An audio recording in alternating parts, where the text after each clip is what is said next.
성서마당의 신학연구의 강력한 도구 로고스 9번째. 이 9번째부터는 우리가 원고에 더해서 우리가 사용 방법을 이렇게 영상으로 제공해 드리려고 합니다. 우리가 지금 계속 여기에 연구길잡이를 배우고 있습니다. 그런데 이 부분에 있는 것을 위주로 우리가 실행하게 되는데, 연구길잡이에 있는 이 부분들은 자기가 밑에서 이렇게 끌어올릴 수가 있는 그런 부분입니다.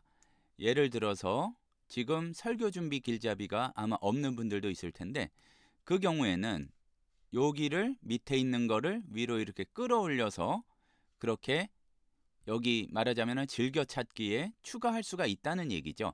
그러니까 여기를 선택, 드래그해서 요 위로 이렇게 올릴 수가 있습니다.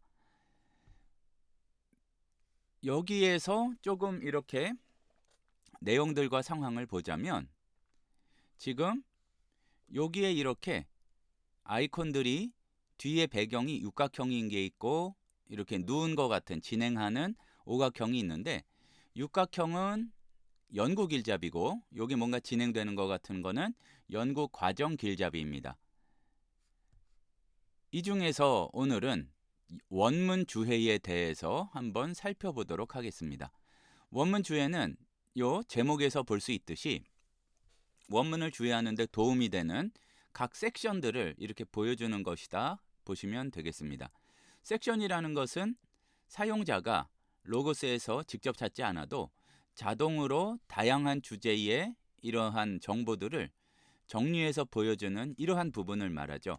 그러니까 펼치지 않고 한번 이렇게 보면, 접어서 보면 이렇게 다양한 자료들을 제공해주고 있습니다. 우리가 연구길잡이의 성경 어휘 연구에서는 어휘와 관련된 정보를 위주로 이런 섹션들이 제공을 했는데, 이 원문주해 같은 경우에는 단지 어휘에 관한 연구가 아니라 원문을 해석하고 주해하는 데 필요한 도구들을 제공해 주는 것이기 때문에 구문과 문법에 관한 그런 정보들도 이렇게 제공을 해주고 있습니다. 먼저 우리가 다양한 이문에 관한 그 섹션을 보자면, 이문이라는 것은 이 베리에이션을 의미하죠. 그래서 다른 문장, 그러니까 그래서 다를 이자 써서 이문인데, 여기에서 이거는 뭐를 뜻하냐면은 보통 이렇게 선택된 그 본문상의 원문뿐만 아니라 사본상에 다른 어떠한 내용들이 있는지를 보여줍니다. 그래서 여기 본문 주석에서는 여러한 사본적인 내용에서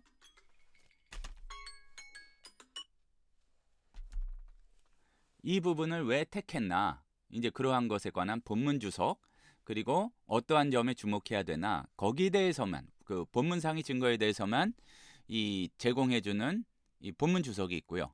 또 그리고 아파라투스는 잘 아시듯이 이 해당 본문에 대한 이 사본 비평 기호들, 그 자료들을 제공해 줍니다.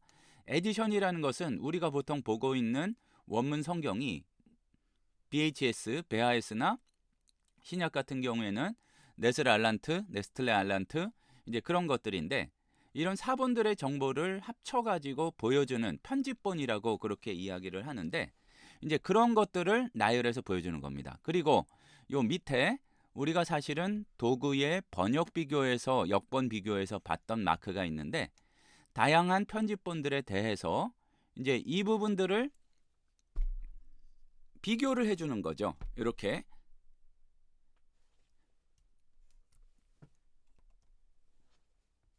비교를 해주는 그러한 기능들이 있습니다. 한번 눌러보면 물론 자기가 가지고 있는 것들을 보여주죠. 가지고 있지 않은 것들은 보여주지 않고, 이 편집본을 기준으로 했을 때 어떤 차이가 있는지 그러한 내용들을 보여주게 됩니다. 다음에 필사본은 역시 자기가 보유하고 있을 경우에 사본을 그대로 복원한 내용, 이렇게 뭐 띄어쓰기나 아니면 줄바꿈이나 삭제되거나 확실히 볼 수 없는 것들까지 보여주는 내용이 있고, 이것들도 역시 이렇게 역본 비교를 통해서 볼 수가 있습니다. 그리고 이제 이문에서는 고대 버전, 그러니까 고대 번역본들이죠. 버전이라는 것이 번역본이라는 의미를 가지니까 이제 그러한 부분들을 보여주는 항목들도 있습니다. 그리고 이제 밑에서 보면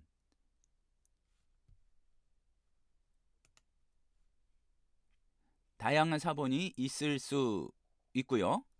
또 그리고 여기에서 예를 들어서 또 하나를 열어보죠. 신약의 경우에는 민스터 대학 신약사본 연구소에서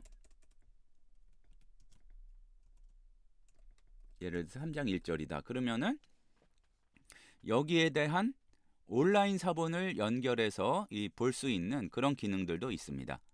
그리고 이제 밑에 보면 문법적 구조가 있는데 문법적 구조에서는 본문에서 유념해야 될 어떤 구조들, 뭐 중요한 표현을 나타내는 힌내, 여기서 그리고 무동사 구절, 그러니까 무동사 구라고 그럴까요? 이제 그런 부분이 어떻게 됐는지 자동적으로 보여주고 있고요. 그러니까 유념할 만한 그 문법적 구조를 보여주고 있고, 요거는 조금 이제 중급 이상으로 넘어갈 때에 더 이렇게 강점을 준다고 볼 수가 있고, 우리가 원고에서는 신약을 가지고 이야기를 했습니다. 여기 보면 이 전치사구나 이제 그런 내용들도 보여주고, 그래서 요거를 기준으로 해서 본문을 더 이렇게 살펴볼 수 있을 뿐만 아니라 여기 보면 밑에 이 해당하는 항목을 찾아볼 수 있는 그런 검색식도 있습니다. 그러면 그거를 누르면 거기에 해당하는 검색식을 이렇게 실행해서 보여주게 되죠. 우리가 이 검색을 할 때에 복잡한 식을 내가 익혀서 구성하려면 굉장히 어려움이 있는데 그러한 부분을 이제 도와주는 것이고요. 그리고 이제 유념해서 볼 거는 우리가 지금 소개하고 있는 섹션의 순서는 좀 다를 수가 있습니다. 그리고 본문에서 연구를 해야 될 중요한 어휘들, 이런 것들을 통계를 통해서 어떤 것들을 살펴보는 것이 필요한지 너무나 많이 나오는 것들은 좀 제외를 하고, 그러나 여기서 봐야 되는 건 뭔지 이렇게 그 부분을 제시해줘서 볼 수가 있고, 우리가 강독을 하는 초보나 아니면은 초보가 아니더라도 성경을 직접 읽을 때 도움을 주는 것은 어휘별 분석입니다. 여기에 이렇게 이제 1대1로 내용들을 이렇게 보여주고 있는데 지금은 현재 세번역 구약을 기준으로 보여주고 있습니다. 여기에 그런데 이렇게 마우스 포인터를 위로 가져가면 지금 밑에 보이고 있는 어휘들의 정보를 내가 제한할 수 있습니다. 품사를 제한할 수도 있고요. 그리고 여기에서 이렇게 빈도수나 품사를 제한해 줄 수 있을 뿐만 아니라 지금은 원문을 보고 있는데 옆에 이렇게 지금 포인터가 움직이는 것에 따라서 마우스가 움직임에 따라서 단어 대 단어를 이렇게 찍어서 보여주기 때문에 훨씬 더 정확하게 이러한 내용들을 확인할 수가 있습니다. 또 그리고 원문하고 같이 볼 수 있는 이러한 성경을 바꿀 수가 있는데 여기에서 등장하는 성경 중에서 고를 수가 있습니다.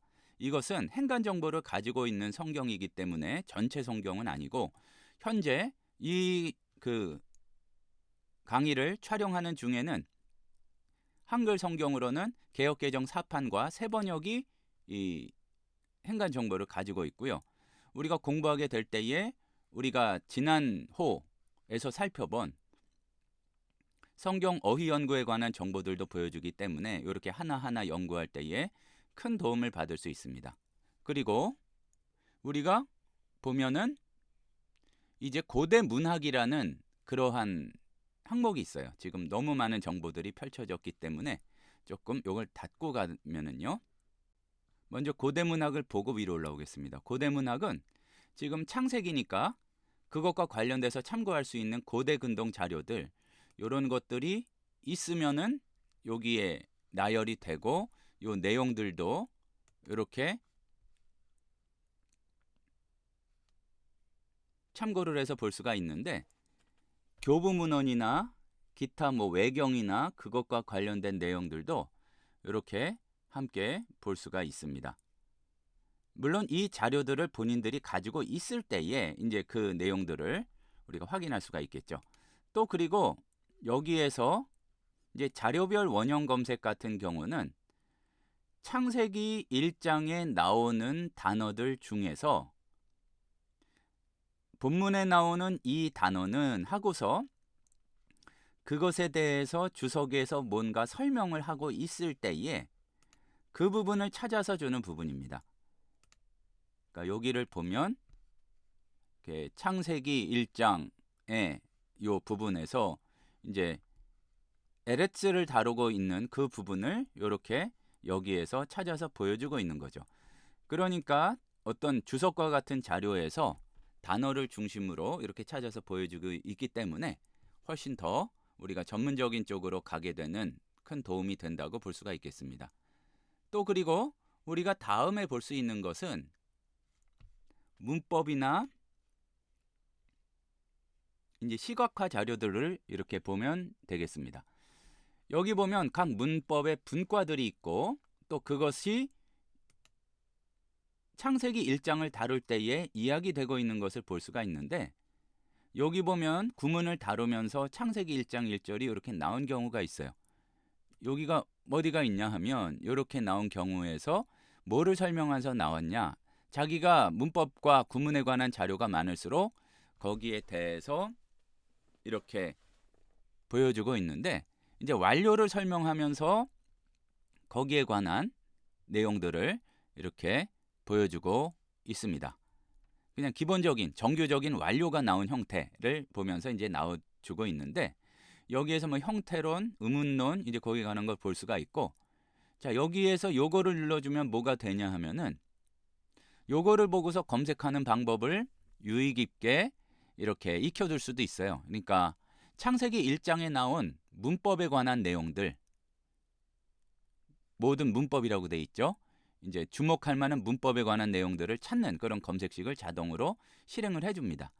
다음으로 알 수가 있는 것은 우리가 이 구문을 파악할 때에 시각화해서 할 수 있는 자료들이 많이 있습니다. 보면은 각 본문을 이렇게 분석을 해서 어떤 것이 인용이고 어떻게 서술이 흐름이 진행되고 있는지를 볼 수가 있고요. 그것을 볼 수 있는 자료들 중에서는 뭐 신약에도 있고 구약에도 여러 가지가 있습니다. 이렇게 어떤 문장의 구성 성분이나 아니면은 그 품사나 이제 그런 내용들 뜻까지 이렇게 볼 수가 있기 때문에 지금은 일단은 이렇게 조망해보고 간단히 지나가는 거기 때문에 각 요 자료들의 특징을 볼 수는 없고 보기는 조금 어렵고 원문 주의에서 요 시각화 자료를 실행하면 자신이 가지고 있는 본문을 분석할 수 있는 시각화 자료들 이렇게 볼 수 있다는 말씀을 드리겠습니다. 나중에는 이제 요거를 통해서 구문 검색이나 이제 그런 것들도 가능한 것이죠. 뭐 그렇게 길지는 않은 시간이지만 우리가 원문 주해에 대해서 짧게 살펴봤습니다.